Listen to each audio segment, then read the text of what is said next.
sih yang dibutuhkan oleh anak muda sekarang ini, khususnya untuk bisa menjadi seorang pengusaha yang baik gitu? Resepnya adalah mau terus belajar, mau terus nyoba, mau berani salah, and learn from your mistakes. Ya, karena kita manusia nggak pernah cukup gitu kali ya.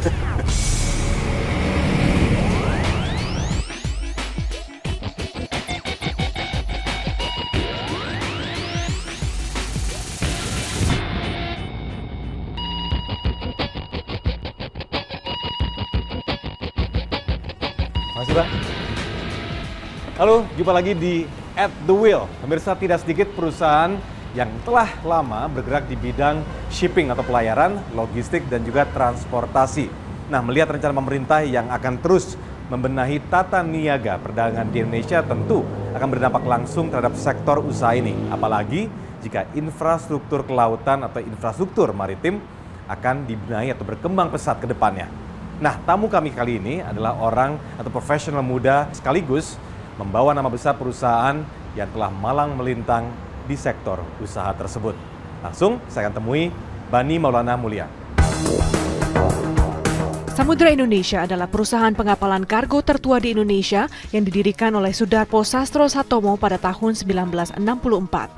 Dengan semakin berkembangnya ekonomi Indonesia pasca Perang Kemerdekaan, transportasi logistik lewat laut semakin dibutuhkan. Sebagai pelopor, peluang inilah yang menjadikan Samudra Indonesia sebagai perusahaan kargo laut terbesar di Indonesia. Saat ini peluang usaha kargo laut masih luas. Tantangannya adalah infrastruktur yang masih menjadi penghambat kecepatan distribusi kargo. Halo Pak Bani, apa kabar? Boleh ngobrol dulu Pak ya? Boleh.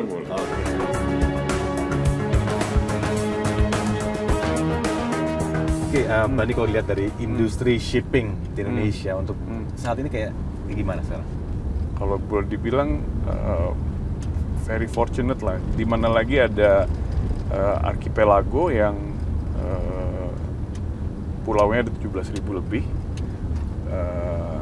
rakyatnya 250 juta jiwa, butuh banget transportasi laut antar pulau-pulau gitu. Jadi kita juga tidak krisis gitu ya. Maksudnya ketika di dunia mungkin sedang ada pelemahan, Indonesia ekonominya lagi growing dengan baik gitu. Jadi shipping menjadi sangat amat bisa dibilang mungkin waktunya booming lah gitu. Waktu booming. Ini sejak hitungannya di tahun berapa nih kira-kira? Yang jelas kalau mau lihat indikasi yang jelas itu dari sejak diimplementasikan yang kita sebut namanya azas kabotaj. Kabotaj itu sebenarnya bukan barang baru sih di dunia gitu ya. Intinya untuk laut suatu negara hanya boleh dilayanin sama kapal berbendera nasional negara tersebut ya. Ini ada di Amerika, di India, di Singapura even gitu, yang satu pulau antara coast to coast-nya aja gitu ya tetap dia harus bendera negara tersebut. Nah, Indonesia saking besarnya kebutuhan untuk kapal, ya ini menjadi market yang besar gitu. Kabotaj itu diimplement sejak 2006 sampai kurang lebih saya ingatnya 2012 itu jumlah kapal di Indonesia itu berbendera Indonesia double. Dan sekarang tiap hari saya di asosiasi juga gitu, jadi orang yang daftar perusahaan baru perkapalan maupun daftar kapal baru tiap hari ada aja, nambah terus gitu. Jadi growth-nya bagus sekali gitu. Kalau range growth-nya sendiri kira-kira berapa persen? Growth industrinya sendiri bisa untuk domestik 30%. 20% ya? 30% ya. Oke. Ini kalau dilihat dari sisi tantangan sekarang, kemarin kalau kita pelajari tahun 2013, Pak mengatakan ini merupakan tantangan yang cukup berat bagi perekonomian di Indonesia. Dan apakah ini juga berlaku di sektor shipping ataupun misalnya pengiriman atau distribusi logistik begitu? Iya, tantangannya tentu ada. It's not all good. Bukan semuanya juga. Problem utamanya tuh mungkin ya infrastruktur lah. Mungkin analogi yang tepat adalah gini. Trade atau domestic perekonomian domestik Indonesianya sebenarnya tumbuh dengan sehat. Kebutuhan akan distribusi barang domestik itu terus meningkat, tapi ada bottleneck yang menyebabkan pertumbuhan tersebut tertahan. Kalau kita lihat kapal, macetnya itu di pelabuhan. Pelabuhan ya. Nah, pelabuhan tuh pintu gerbang masuk tolnya itu.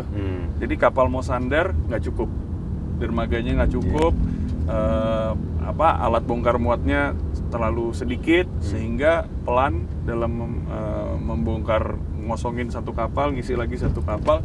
Akhirnya kapal ngantri nggak efisien di pelabuhan-pelabuhan yang ada di Indonesia. Terus kemudian ada lagi fakta bahwa pelabuhan di Indonesia itu dangkal-dangkal karena nggak di-maintain, nggak dibuat, jadi ada pendangkalan.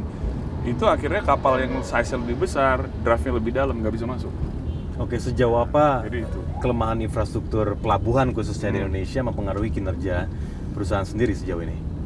Sebenarnya sangat mempengaruhi industri malah ya, bukan cuma perusahaan aja, karena akhirnya keterbatasan yang tercipta adalah keterbatasan kita pemain usaha pelayaran untuk memperbesar efisiensi kapal, memperbesar ukuran kapal untuk bisa masuk ke pelabuhan-pelabuhan yang potensial. Makanya itu juga yang mendorong sebenarnya kita mencari solusi gitu. Ini sebenarnya problemnya di mana sih, di pelabuhan gitu ya. Nah, akhirnya malah membuka peluang juga untuk kita terjun ke bisnis pelabuhan gitu. Jadi apa yang harus dilakukan khususnya untuk pelabuhan sekarang, dari sisi teknologi kah? Apa dari sisi ketersediaan? Apa saja?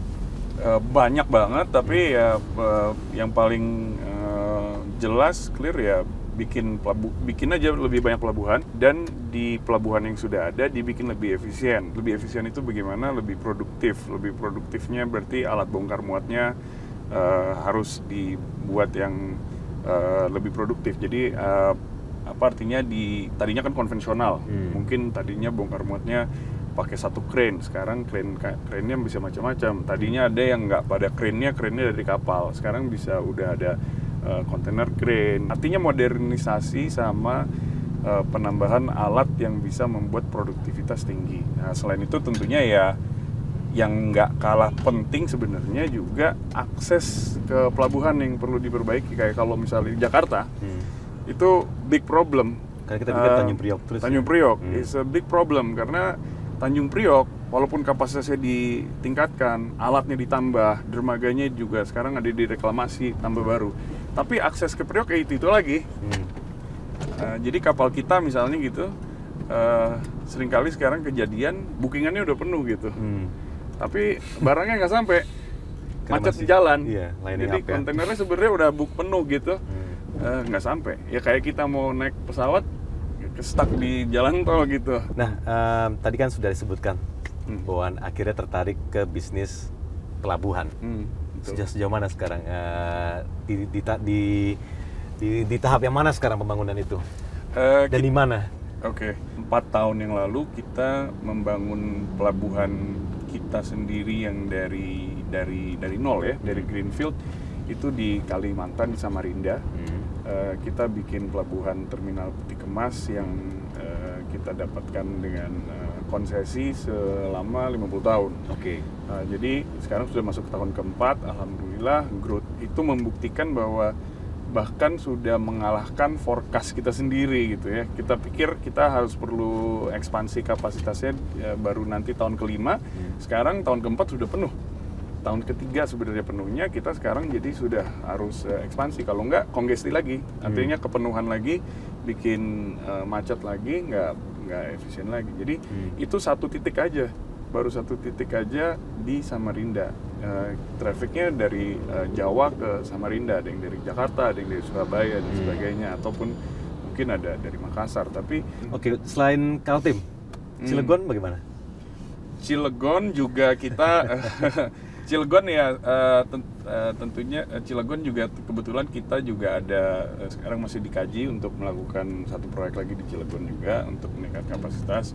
Cilegon menarik mudah-mudahan, karena tentunya seperti kita ngomongin Tanjung Priok kan bebannya sudah sangat berat, beban ke sana. Jadi ada yang bicara tentang Silamaya, ada yang bicara juga tentang Jakarta di Marunda gitu ya. Tapi saya pikir keluar Jakarta untuk dari Jawa dan Jawa Barat ya perlu dicari titik-titik lain gitu yang dikembangin kapasitasnya. Jadi Cilegon akan sangat menarik juga gitu ya.